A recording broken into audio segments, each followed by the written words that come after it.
Good evening, everyone, and welcome to the Brian Crombie Radio Hour on Saga 960. I've got a real pleasure tonight to introduce Chris MacLeod, who's written a book that he's going to be introduced by his good friend, Mark Keeley, who told me about it. So over to Mark Keeley, who is a public affairs communications expert, to introduce his friend, the author, and the book. Mark. Brian, listen, I just want to say thanks for doing this. Your show's great. And I just want to let your listeners know that you do a fantastic job. You're always doing things that are very pithy and substantive. I think, the tonight's show based on the topic is it's timely. My friend, Chris MacLeod, I've known for years and years and years, Brian, like you. Chris, I'll tell this story from this perspective. I got a call years ago from Chris in a very gravelly voice, and he said, "Mark, I need your help. I'm in intensive care at St. Mike's.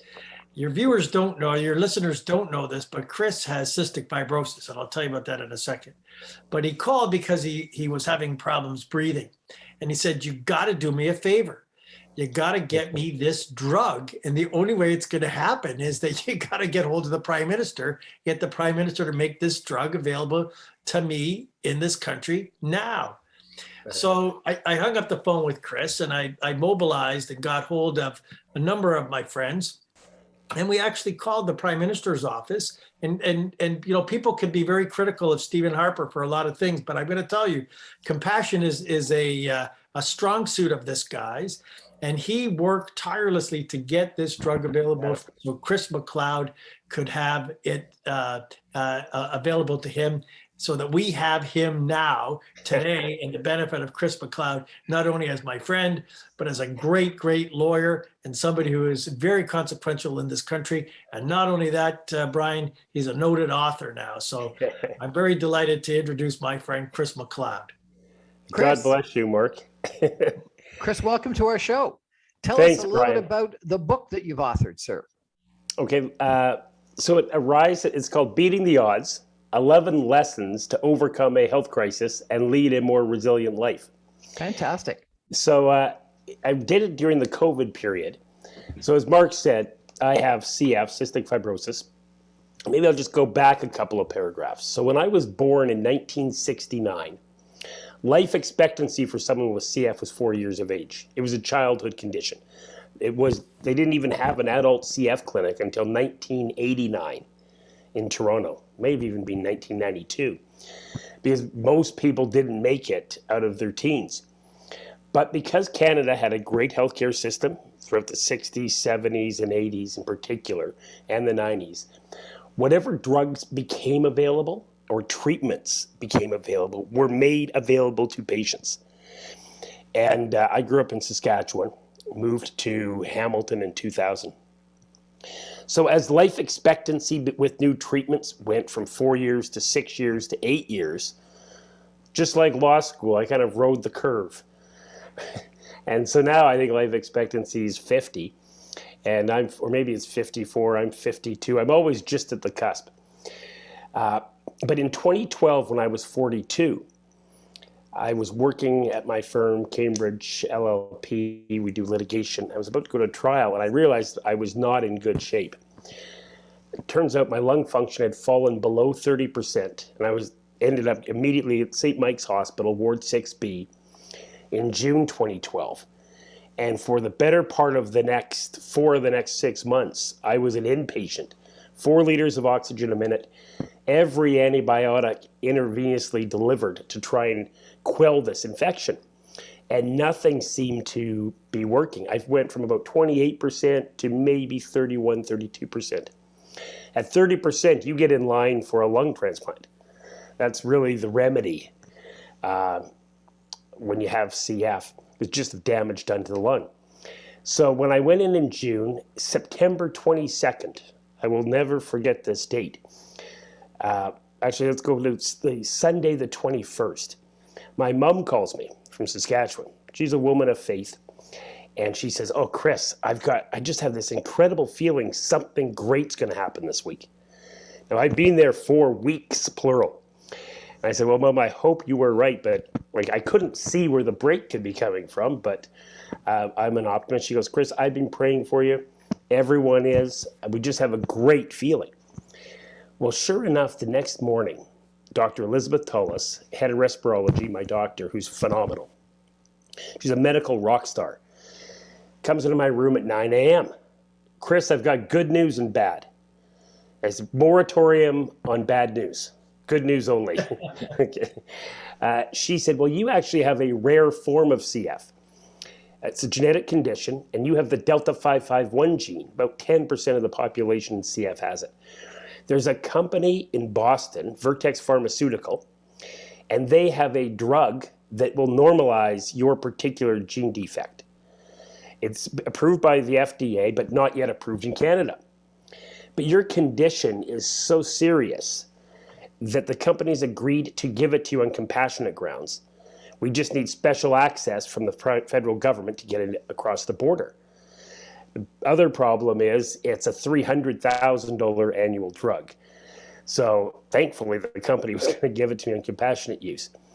Because it didn't have a drug information number, it's not no Health Canada approval. Well, that's where the problem came. You can only get special access for delivery of a drug into Canada when it's not approved yet by Health Canada if it's imminent risk that you'll die, there's an urgent need, there's no other alternatives available, and it's for short-term use. That was the rule back in 2012. Well, this wouldn't be short-term use because if the drug worked, I'd be on it. It's not like a chemotherapy or the other treatments that the Special Access Program typically deals with. So that's where my dear brother and friend Mark and many others all got involved and moved heaven and earth to get the government, which had made a decision not to let it in. In fact, they didn't tell us that. Usually they respond in 24 hours on the Special Access Program. They didn't say no, they just never responded. So after 5 days going back and forth, I thought, well, geez, I got to get on the phone and start working on this myself, and called my brothers and good friends and arms across the country, all who really put incredible effort and ultimately had the decision overturned. And the drug was in, and within 10 days, my lung function went from 30 to 60%. 10 days. Yeah, well, maybe it was 15, but within well less than a month. Within the first 10 days, I was like no oxygen, walking up and down a hill. So it was truly game changing. And since then, remember 30%, I'm hovering about 55% now. I've been hospitalized for very brief periods twice. That's the backdrop to tell you, when I write the book, Beating the Odds, it comes out of, well, the lifetime of dealing with CF in particular, but that moment where I was really at death's door and the lessons I learned in that hospital period. And as I was sitting with COVID, CF is eerily similar to COVID. It affects the lungs. People who have COVID are going on respirators, and respirologists are involved. And CF, there is a particular infection that CF people are very susceptible to that only CF people would transmit with each other. So we have to stay 6 feet apart and wear face masks whenever a CF person is with another CF person. Really? We've been doing that for 30 years. This has been going on. So within the CF world, we're very familiar with the 6-foot rule. Stay apart. Even if you're in the ward of a hospital with CF patients, there's, I'll call it COVID for common parlance, but there's a particular bug that only CF people are really hit by. So they have the COVID washroom and the non-COVID washroom. And you just have to go into, depending on whether you've got it or not. What a fascinating, unbelievable story. Yeah, Chris so MacLeod, and we're going to take a break for some messages and come back more to hear more about Against the Odds from Chris MacLeod and his friend Mark Keeley. Stay with us, everybody. Yeah.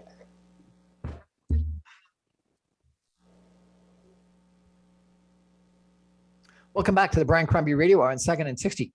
Hearing just an unbelievably fascinating story from Chris MacLeod, who has written a book called Against All Odds, a story of surviving a health crisis and his lessons learned from that process. And Mark Keeley, a communications expert who is and public affairs expert, who's introduced us to Chris MacLeod. Chris is a lawyer in Toronto. Chris, let's take a back step for a second, if we could. Tell us, what is CF? What does it stand for? What's the disease, and how many people get it? What are its causes? Just give us a little bit of the backstory, if you could. For sure. So CF is cystic fibrosis. It's a condition that affects internal organs, your lungs, and your digestive system. So you can't digest food. You have to take enzymes to digest food.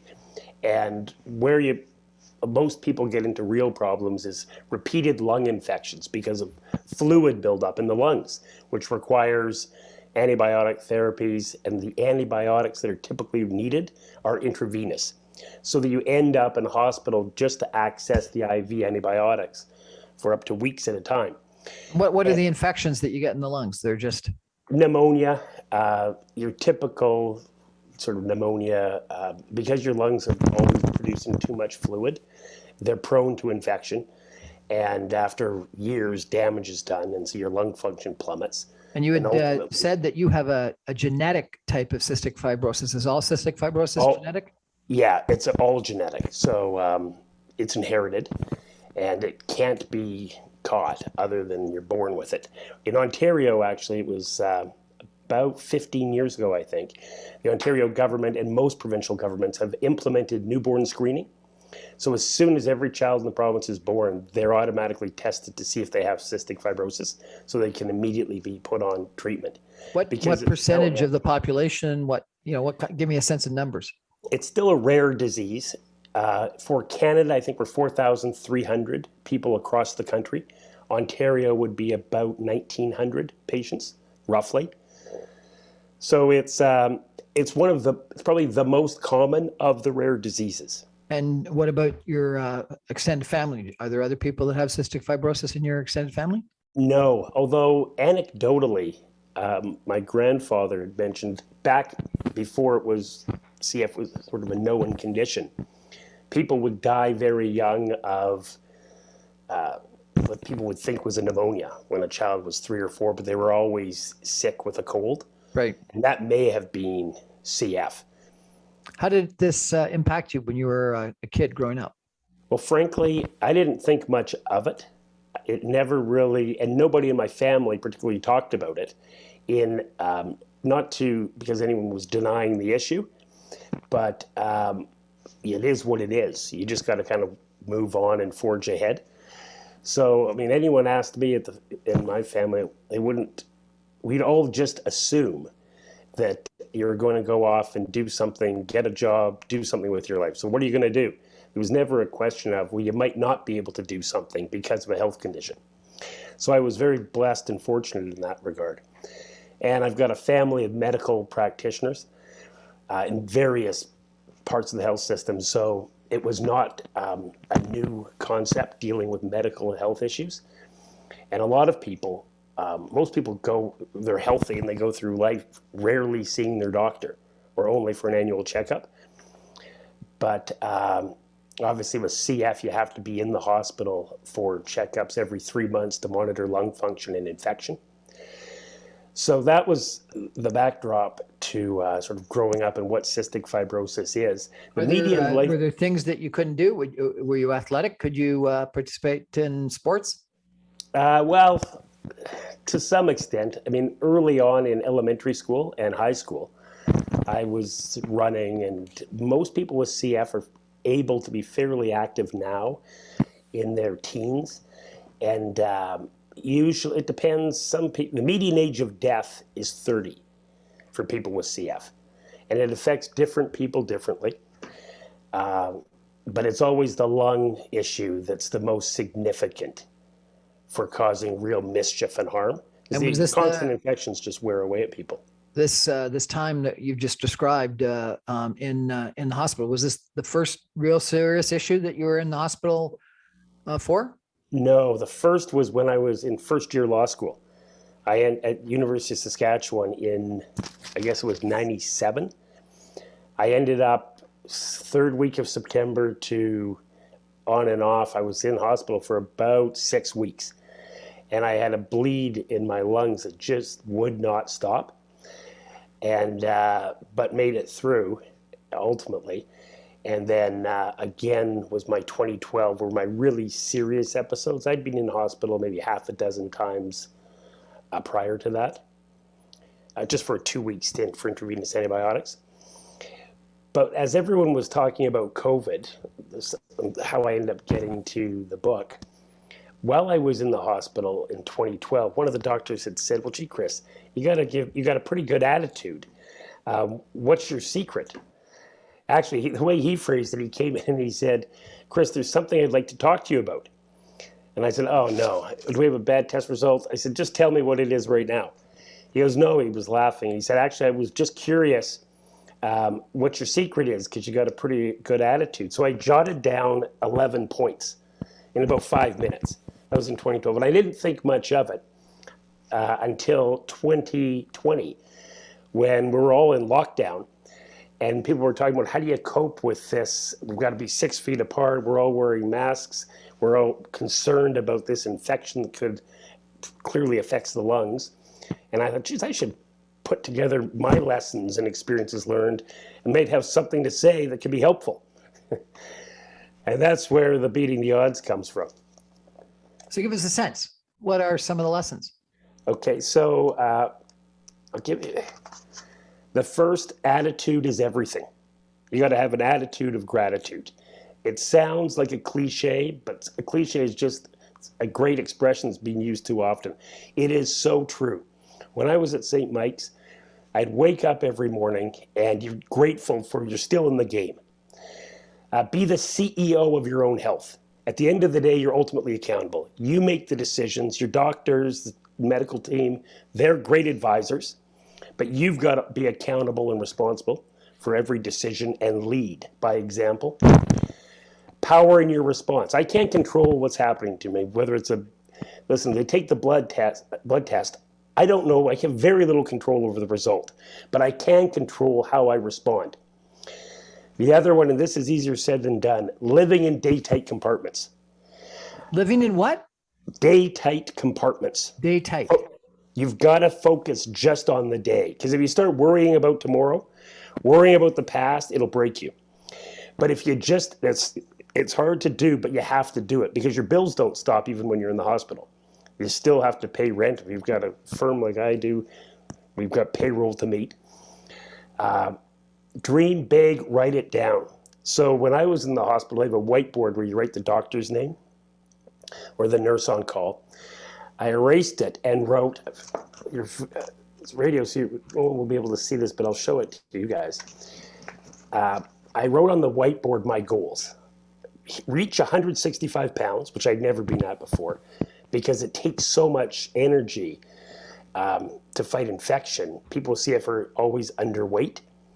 I'd never been to 165, and my lung function, I wanted to get it back up to 65.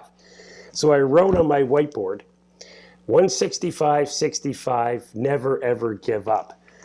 Write it down, dream big. In my world at the time, I had never in my life been to 165 pounds. By the way, now that I'm on this gene modulator, I'm just under 180.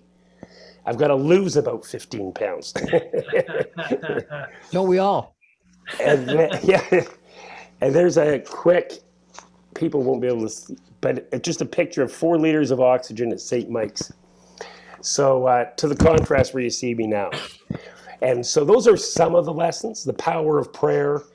Laughing and smiling is another key ingredient.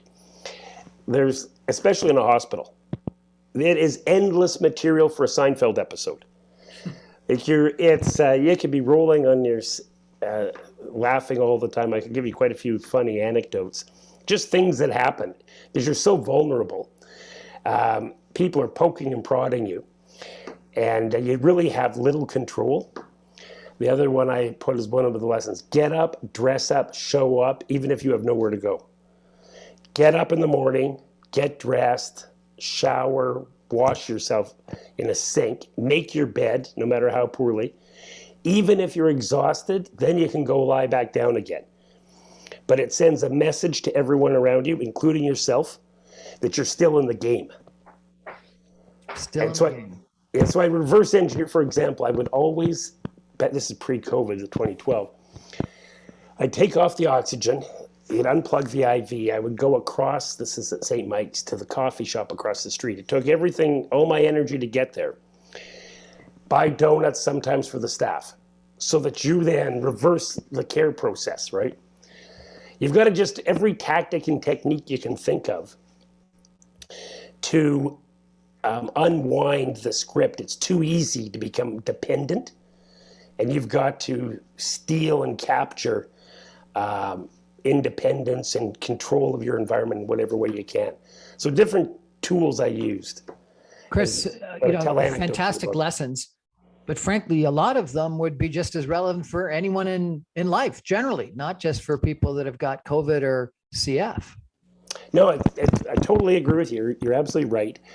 I use each lesson, I give anecdotes of from my dealing with the health crisis. I won't even call it a health crisis, just a reality. We say in the book, it's like showing up, going into a hospital in a situation like that. It's like showing up for the Super Bowl because everything's on the line, but you've never played football before in your life, but you're in the Super Bowl.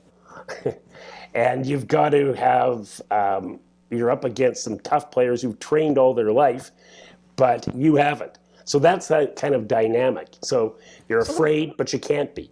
So Chris, attitude is an attitude of gratitude and positive thinking, and all the things that you said are things that lots of us have heard before, and they're probably all very relevant. But I guess the more important question is, where does that come from? Like, where do all those lessons you've learned that really all go to attitude, where does that come from? Does that come from your mom and her religious background, or does it come from your upbringing, or where does that come from? Hello? Yep. Can you hear us? Yeah, you just froze for a quick second, Brian. Sorry, I'm just asking, where does that positive attitude come from? What's the source of it? Is it a belief in God? Is it your mother's belief in religion? Well, for sure. Growing up in Saskatchewan, like, where does that come from?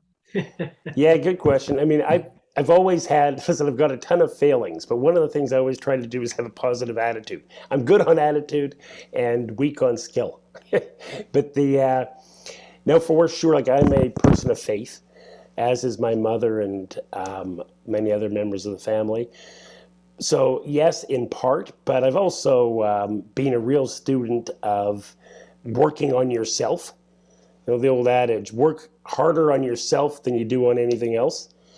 And that's the one thing you got control over. I can't control a lot of other things that go on in the world. I can try to have an impact, but.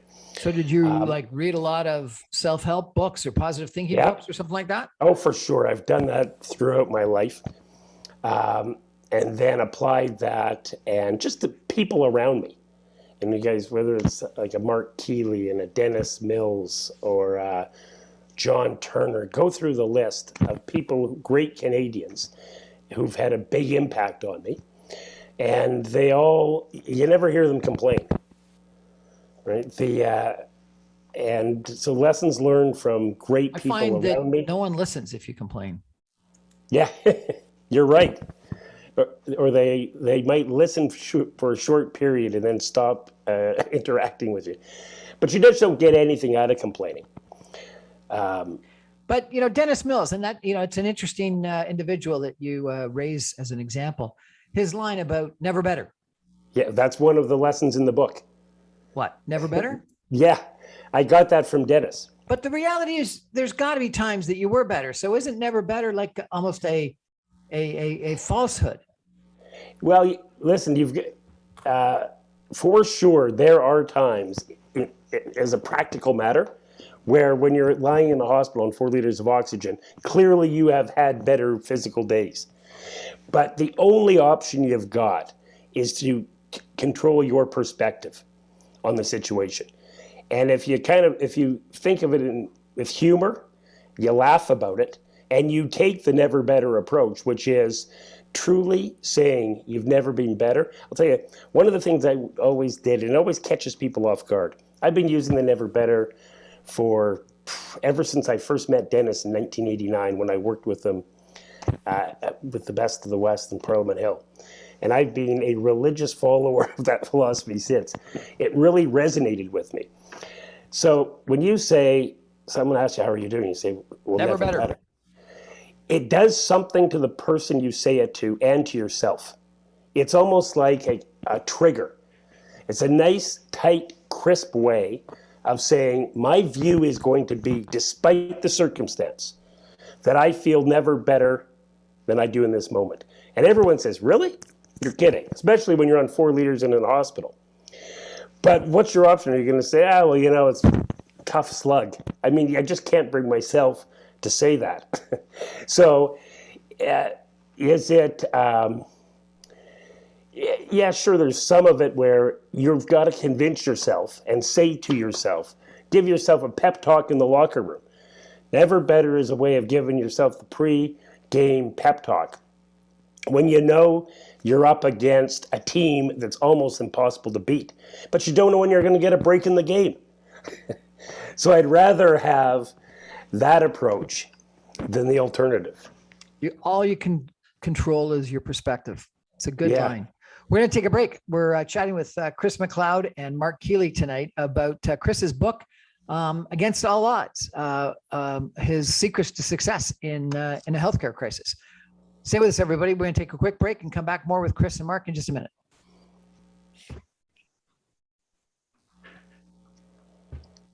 Welcome back to the Brian Crombie Radio Hour on Saga 960. Really quite an inspirational conversation tonight with Chris MacLeod, who is a CF. He's got cystic fibrosis. He had a healthcare crisis in 2012 and survived it with the help of a drug that was brought in from the United States under compassionate use, and his buddy Mark Keeley and others, it seems, helped him get access to this drug. And he's written a book about Against All Odds and how you can survive a crisis. Mark Keeley, public affairs, communications, government affairs expert. How are you doing? I'm doing great, Brian, and thanks for doing this. It's always good. I'm so upset you didn't say never better. I was expecting you to say never better. That's not my line. That's not my line, Brian. That's Chris's line.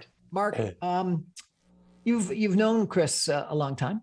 Long time. And you must have known about this story, obviously, in the hospital if he gave you the call and asked you to help him out. You've now heard him describe some of the secrets in the book. Mm-hmm. What do you think about that? Is there truth here, or is it just Norman? What's the guy's name? Vincent Peale, positive thinking. Yeah. No, but look, Brian, you made an interesting comment earlier on in your show where you talked about like what you say, Chris, in your book, Beating the Odds. Really, they're just practical, everyday ideas that could manage to follow anybody. But when you think about it, it's especially if you have cystic fibrosis. And, I think most everybody in this country has known somebody who's had cystic fibrosis and just how devastating a disease it is. But then when you juxtapose that against the sort of the personality that Chris has and shines through, it's very contagious. I can say when Chris does say things like never better, it could be easy to say, there he goes again with just this trike. But it's so true to listen to Chris. I've known Chris for a long time, Brian, and I got to tell you this, there isn't a guy that really has a better outlook on life than Chris MacLeod. So this book really is an homage to survival for him. I got to tell you. But let me just give you this as a very classic example. 2 examples I want to give you. There's a very famous reporter in this country named Amanda Lang. Everybody in this country knows Amanda Lang. It's Chris MacLeod whose story prompted her career to start. Amanda Lang, when she was 18 years old, did a story on Chris MacLeod, and it's compelled her into to, for all intents and purposes, stardom. That's a very important thing that Chris had done as a consequence of just having CF. And I want to tell this story, Brian, because this is something that Chris and I have done business together all over the world. And we're doing a project up in Cochrane, Ontario. And I said, Chris, we're going to drive up with some of the investors that we have for this project. And he says, no, I got to fly up. I'll meet you guys up there. And he didn't say anything. I'll just meet you. Don't worry. And then I had heard from my office that, I couldn't believe what MacLeod is doing. There's a kid in Cochrane who has cystic fibrosis that didn't have access to the medication that Chris brought him and didn't say anything to anybody. He just made that trek all by himself. And I went to have dinner with him that night and just said, Chris, this is what I heard. He was just very, nonchalant about it. But that's Chris MacLeod. When you think about beating the odds, it's not about beating your chest and saying, I'm great. It's about this man who's beat the odds for sure, Brian, but he's got such a wonderful personality about it. Mark, you've always been pretty positive yourself. Sure. Where does that come from for you? Well, I mean, I come from a good Irish Catholic family, Brian, and I've surrounded myself with wonderful friends who are equally as optimistic about life. And I mean a lot. You talk about Dennis Mills, you talk about guys like John Turner. Those are people in my life that bring a heck of a lot of groundedness. And Chris MacLeod he's a great friend and certainly helps keep me optimistic. Chris, how you doing? Never better. All right. Thank you. So this is really quite an interesting book. I really appreciate you sharing it with us. Could you read something from it for us? Sure. I'll read from lesson 6, Get Up, Dress Up, Show Up. I think the words in this lesson title are from Paulo Coelho, author of The Alchemist. 90% of life's moments happen when you least expect them. In the context of a hospital stay or a health crisis, this has more meaning and import than you can imagine. First, get up. This simple act may well be the one thing you can actually immediately realize in a hospital, unless, of course, you're on life support or immobilized. When you ache all over and you simply can't move, if you're so sick they insist you stay in bed, then you know what you need to do is rest and recover. But that doesn't mean you can't get up at the beginning of the day. That will send a message to yourself and all those around you. Unless you're in a coma, get up, shower, wash yourself in a sink. Crawl if you have to, but get up. Shower, groom, and go back to bed. In fact, you probably should go back to bed because your body needs the rest. In my case, I would then make my bed, not like the orderlies do with sheets tight as a trampoline. I'd pull the sheets and put the bedspread up so it wasn't messy. An ill layman's attempt to prove a point more to myself than to the outside world. I would get up every morning, regardless of how bad I felt, and wash, dress, and if possible, take off the oxygen and make my way to the coffee shop across the street. Exhausted when I arrived there, I felt like SHIT, I'm not sure if we can swear on the radio, or death warmed over. The best non-medical way to describe it. It was hard. I wanted nothing more than to be in bed, exhausted before I got up. The coffee helped. Sitting down to drink it, to catch my breath, focus on that day and that day alone also helped. The power of rising up can never be overstated. It lets you take control of your day. A day is a lifetime. So much can happen. You need to be up and ready to seize the moment, any moment that passes by that gives you a lift. So that's a bit of a flavor of it. So seize the moment. Yeah. Paulo Coelho and The Alchemist are references that I think resonate with a lot of people. The Power of Positive Thinking, Norman Vincent Peale.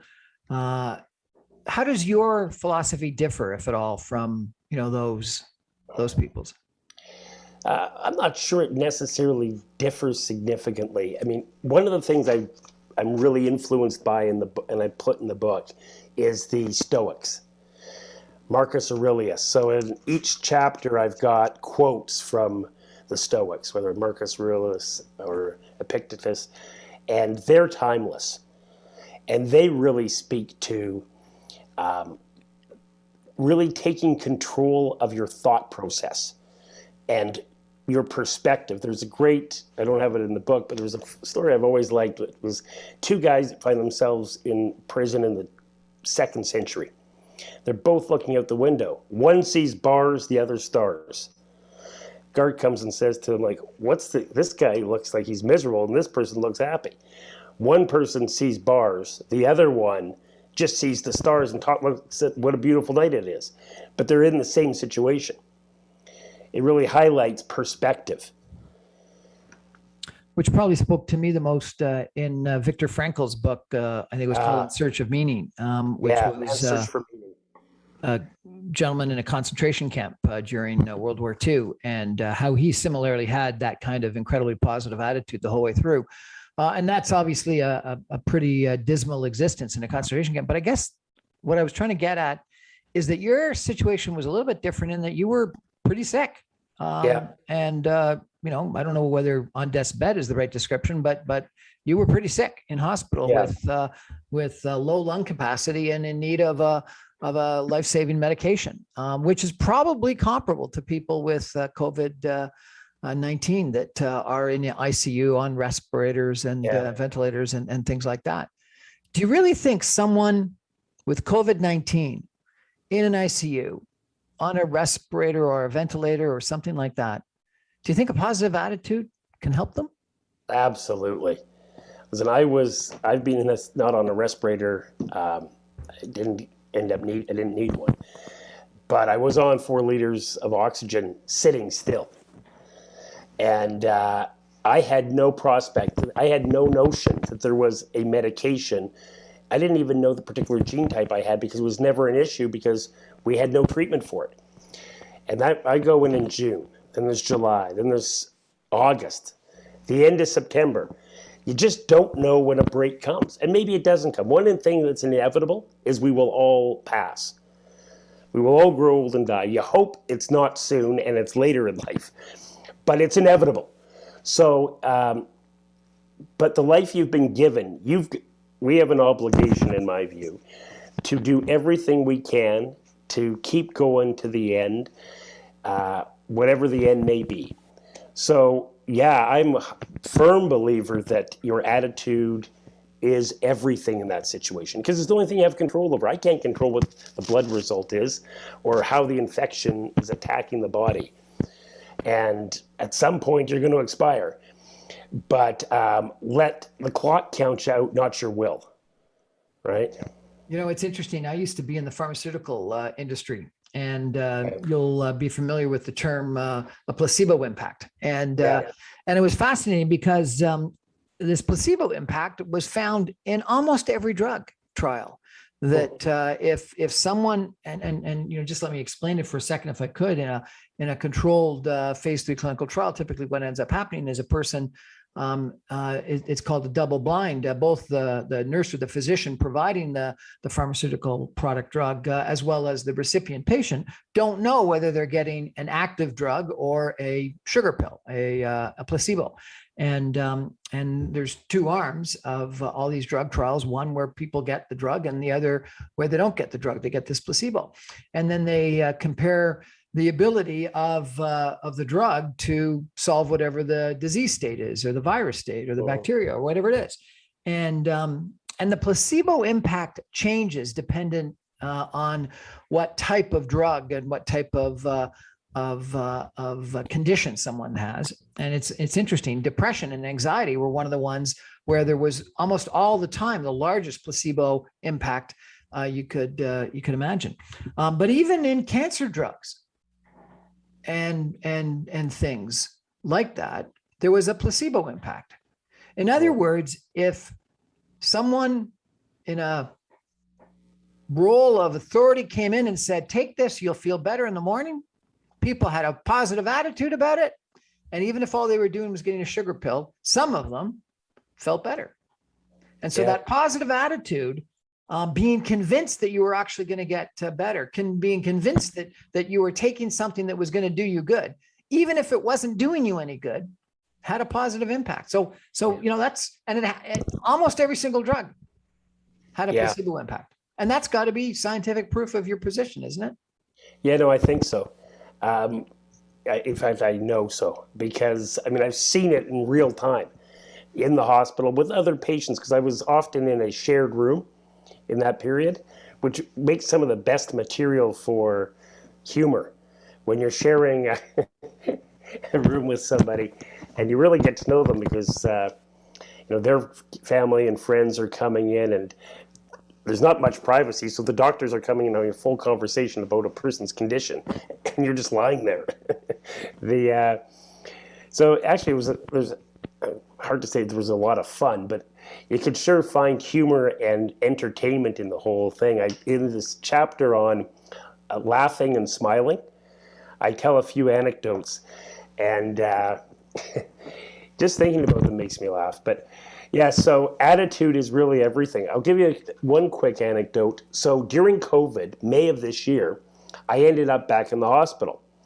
I had an infection, but now that I'm on this gene modulator, it's not a death sentence. You just go in for a couple of weeks, take your IV treatment, and you can leave. But I just happened to go into the hospital the very day the book was finished, and the editor sent me the copy to sign off on. Now, under COVID, once you're in a hospital room, you cannot leave and no one can come in. So this would have been, I guess it was March. So we were still under strict lockdown. Doctors and nurses could come in only if they were giving you care, and they, of course, were fully masked. So I get into the room, and he says, well, Chris, we need a picture for the back of the book. I said, well, I don't think we can do that because no one can come in or out. He said, well, just take your phone and take a selfie. So as I'm sitting there, I realized I am in the exact same room I was in 2012. So the picture I showed you of me in the room, this is the picture on the back of the book. Your listeners won't hear it, but talk about a contrast. But irony of ironies, it's the same room that I was in 8 years earlier when I was on death row. And now here I am. The picture, someone would think I got it taken at a photo center. with a book, that's got to be a great sense of pride. If people want to get your book, how can they get it? You go to www.beatingtheodds.ca. Beatingtheodds.ca. We're going to take a break and come back with some concluding comments in just a minute. Stay with us, everybody.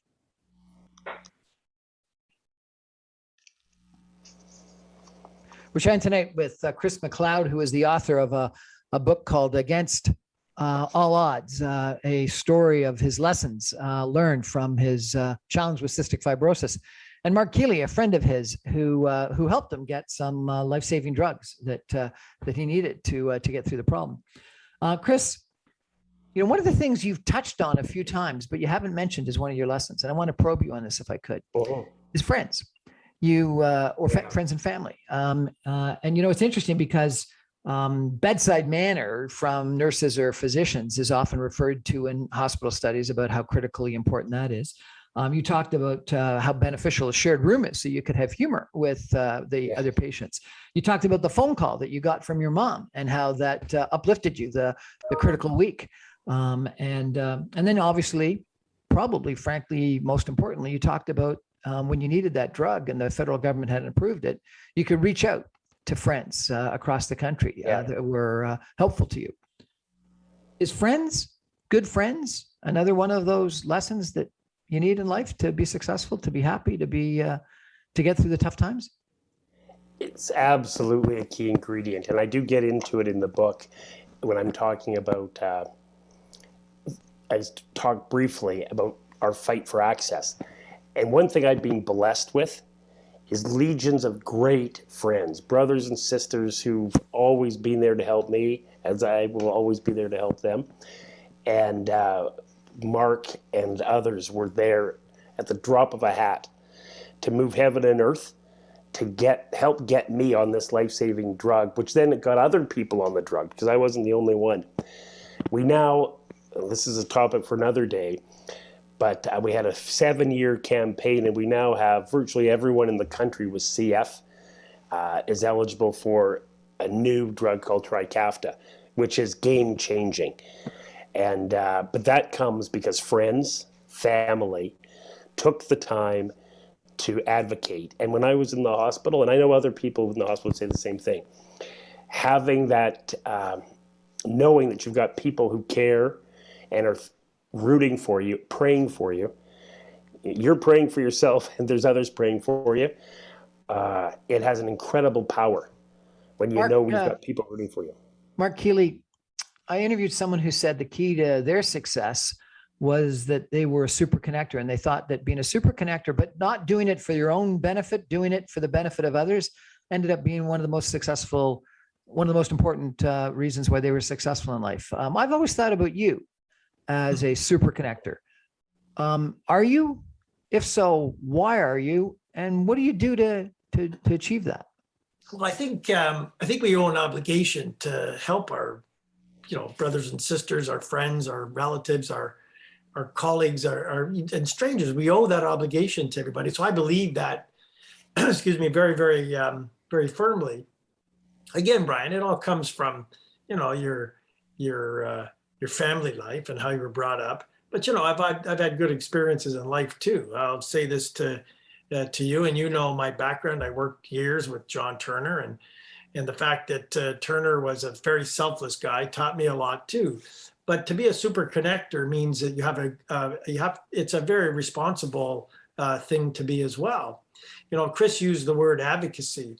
We live in a great country, Brian. We've got a great social safety net, but oftentimes, cost invariably drives decisions. So if you do have to do things like get Trikafta or expensive drugs for rare diseases, oftentimes it requires a lot of advocacy to get these things done.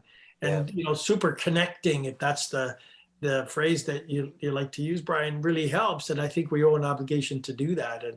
And I think advocacy, especially for things like healthcare, is a very important thing to do and to give forward.